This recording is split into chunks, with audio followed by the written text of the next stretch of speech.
Ever since the trial, Christine Mack has had trouble talking about that night. I kept looking back to make sure he wasn't behind me. She's relived those horrors one too many times. I've been stuck in my house, afraid. I've been stuck in a courtroom, telling the same story. I've been stuck mentally in the same place. Stuck and scared because of a series of events set in motion the day she met a man named Jonathan. Or, as he's known to millions of fight fanatics around the globe, War Machine. I was 21, 22 years old, and I had never experienced a relationship where somebody cared so deeply about me. The two actually met in front of the camera while doing a photo shoot and almost immediately became something of a power couple. He as the popular MMA fighter and she as the tattoo model / adult film star otherwise known as Christy Mack. These are two people that are in the public eye if you're into either MMA or the adult film industry. Often seen together at red carpet events, they were all smiles. But Christy says behind the scenes, it was a little different. He was very jealous and possessive. He would begin yelling at me and verbally degrading me. And then, much worse than words, I had been punched and kicked, smothered and bitten. The abuse began about 3 months in, which I now know is a very common thing. There was domestic violence throughout, including her getting her face slammed into the front of a vehicle, of a dashboard. Her getting teeth chipped off. Christy would leave, but says that each time John promised it would be the last. And for 15 months, the cycle of abuse continued. Then, the night of no turning back. It was early August, Thursday the 7th. John had actually broken up with Christy months before, and though they were talking about getting back together, she had a friend named Corey Thomas staying over to help her set up for a tattoo convention the next day. Corey and Christy had dated briefly, but at that point, she says they were just friends. They watch a movie, they go to bed. They are in the same bed, they are sleeping. They won't be for long. John came in and turned the lights on. Turns out War Machine still had a key to the house and had planned to surprise Christy for the weekend. He jumps on top of him and starts hitting Corey, and I call 911. Afraid John will turn on her, Christy hides the phone under some towels, then watches as he bites, punches, and chokes Corey Thomas. Christy can even be heard pleading for Corey's life. But then War Machine loosens his grip. War Machine is screaming during this entire incident, "Christy, tell him that you're mine. You're going to be my wife. You love me." Christy's screaming whatever Jonathan tells her to scream. And War Machine turns to Corey and says, "You're going to walk out of here. You're not going to tell anybody. If you tell anyone about this or go get the police, I will kill you myself or I'll send my friends to kill you." Did Corey then leave the residence? Yes, he did. After that, War Machine reportedly ripped off his blood-soaked shirt and said, "This is why I can't wear white." Then he looked to Christy. It was her turn. It started in the shower. I don't know how I got in the shower. I could taste blood in my mouth. Then, as War Machine forced Christy to clean herself, he went through her phone. And anything he found in her phone, such as Instagram followers that he didn't like or photos he didn't like, he would beat her about the face. Just to remind you, this is what it looks like when War Machine beats people. I remember waking up on the floor, like I was about to stand up, and he kicked me in the ribs so hard that I fell over and began convulsing. The kick had lacerated her liver. Just after this, I told him that I needed help, because I genuinely felt like I was going to die at this point. And unfortunately for Christy, War Machine was just getting started. In the shocking 911 call, you can actually hear the blows as Christine Mackenday's ex pummeled her friend Corey Thomas. But police weren't able to trace the call before it cut off. Oh, does anyone hear me? After that, Christine was alone with an enraged War Machine convulsing on the ground after a kick that lacerated her liver. He threw the dog's blanket on top of me because he thought I was just cold. That's the reason I was convulsing. But he still wasn't done. And as if the professional fighter's hands and feet weren't lethal enough, He then took a knife and sawed off all of her hair. and when there was no more hair, he turned to flesh. He cut my head. With the knife? Yes. I just remember him still being so angry, he broke the handle off of the knife and still continued to use the knife blade in his hand to push it into me. We want to warn you, what he did next may be extremely disturbing to some viewers. He licked his hand and wiped it across my vagina and said, "That's my I'm gonna take it back." When you just think of this person that you truly loved, it's really hard to grasp what someone can be capable of. Do you see him as a monster? He is a person just like the rest of us. I don't see him as a monster. This person does have self-control, and he chose not to use it. Apparently, War Machine was not able to complete the sexual assault. But sometime after that, he finally looked around at the damage he'd done and made a decision. At that point in time, her face was incredibly swollen. She was bleeding, her hair had been cut off, she was naked, and War Machine told her, "I can't come back from this." He looks at me and he says, "Now I have to kill you. I've gone too far. You can't be seen like this. Everyone's gonna know." Then John goes downstairs to her kitchen, where Christy hears him rifling through her knife drawer. What did you think was going on? I believe he was getting another knife since the other one was broken so he could kill me. She thinks at that point, I either can sit here and wait to die, or I can leave.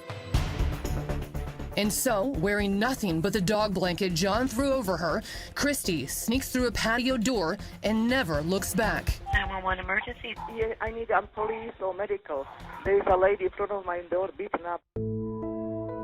Finally, after hours of being beaten beyond recognition, Christy escapes to a neighbor's house. Oh, she's at your door right now? Yes, crying. Do you feel like if you didn't have the courage to run, that you'd still be alive here today? I would be dead. I know for certain I would be dead.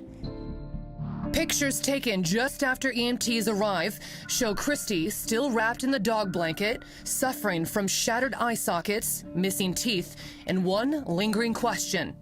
Could any of this have been prevented? What if Corey Thomas, the man who was with Christy when War Machine came in, the other victim of his rage, had just called police when he left? I don't have any negative feelings towards him. I don't know why he didn't call the police. I don't know. So we decided to ask him. It was to be one of his first times talking publicly about that night. Did you know about him at the time? Did you ever meet him prior to that night? No. He says it wasn't until after 2 months of dating Christy, when she and John started talking about getting back together, that he even really became aware of the man. Still, Corey had no idea what agreeing to stay over that night would lead to. Almost right 30 minutes after we turn the lights off and go to sleep, then that's when War Machine comes in. I look over, I just see out of his mouth, "What the f-?" And the next thing I know, he's already on top of me. He's just smashing my face. Boom, boom, boom. He came on top of me and got me in a rear naked choke. I thought to myself, oh, okay. Yeah, he's got me right now. Did he want to kill you? But yeah, he was trying. You can feel it when someone's given their all. But Corey says War Machine got winded after that and he was able to wriggle out of the hold. Then, he says, with his neck throbbing and blood running down his face, things got confusing. By that time, he starts to tell Christy, tell him that you love me, tell him you told me that you wanted to marry me today and you love me, and she's repeating it like a parrot in the background. In the moment, you think to yourself, why am I getting my ass kicked by this guy and she's telling him that she loves him? I figured to myself, I'm in the wrong bed at the wrong time with the wrong girl.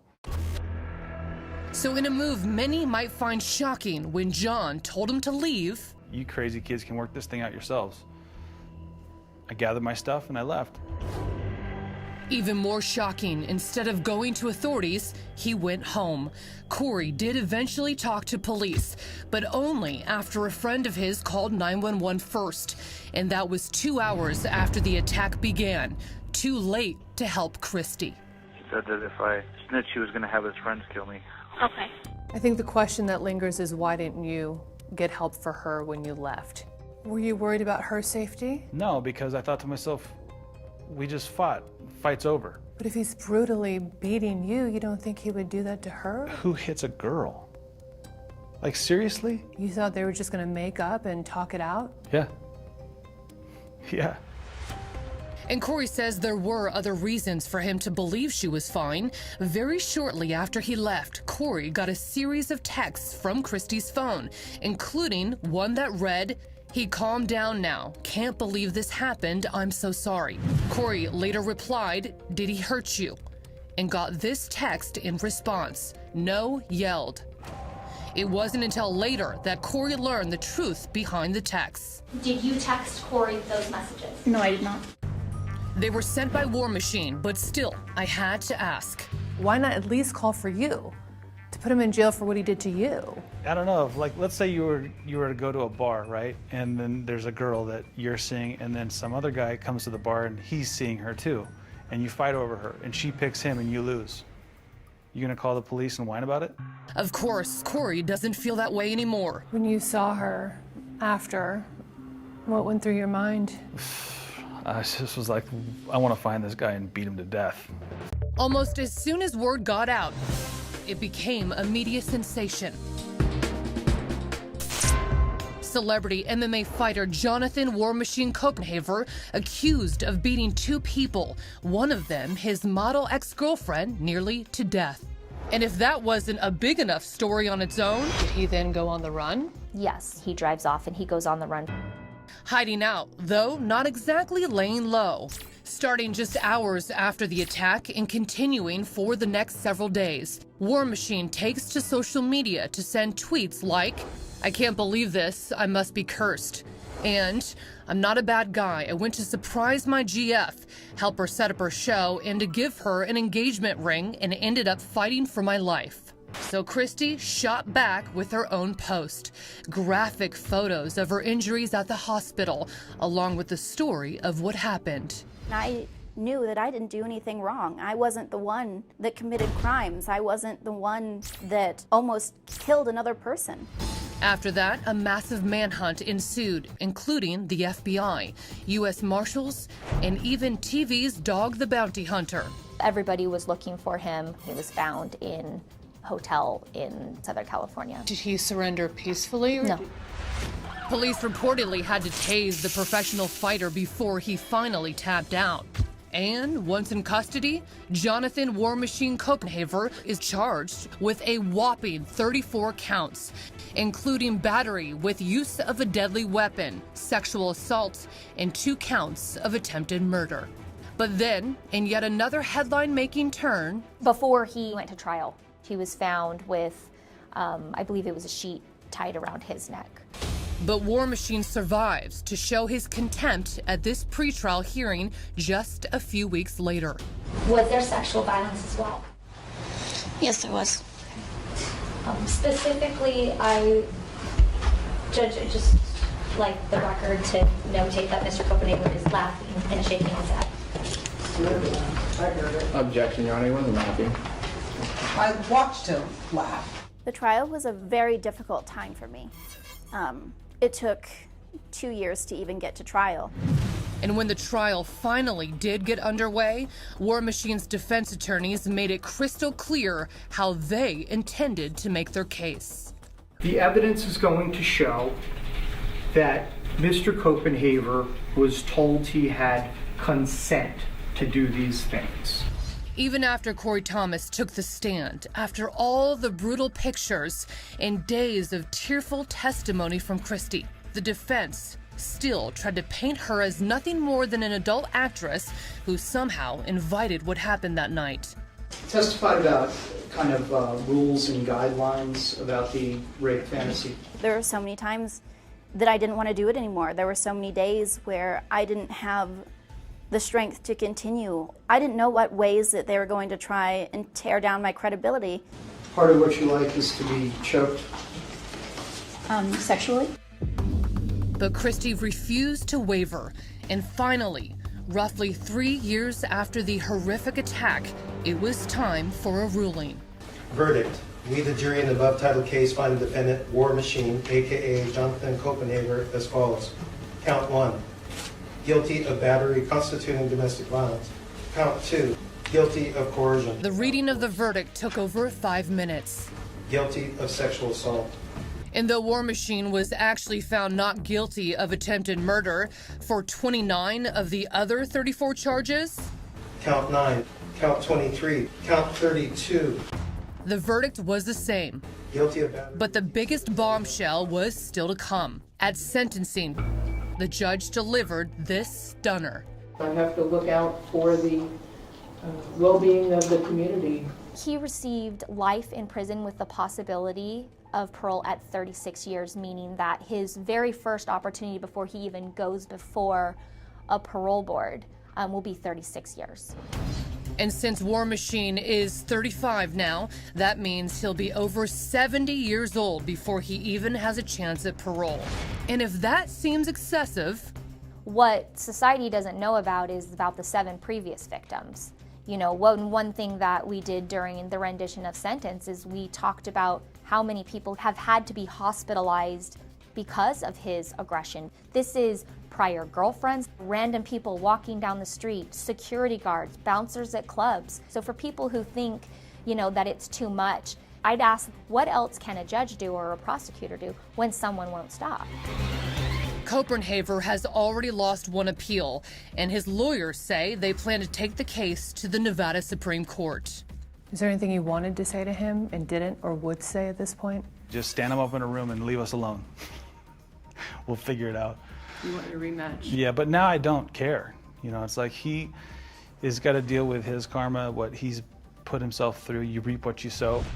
As for Christy, she says she's just trying to keep moving forward, even going back to school to study, of all things, the law. And you've become an advocate for domestic violence victims. Tell me about that. I spend a lot of time going online and talking to other victims. For me, I really love having the voice and the reach to people that have similar experiences to me. Knowing that there's people out there that know exactly how you feel is very helpful for me. And I hope that it's helpful for the others as well. At the same time, her own battle still isn't over. While her abuser is behind bars, he still has millions of fans. And Christy says that until they see him for who he really is and what he's really done, she will never feel completely safe. I receive death threats every single day. Every day you got what you deserved. Every day he should have finished the job. Every day I hope somebody else comes and rapes you. Every day. These are real people that see no problem with what he did to me. So it's a very serious thing to me.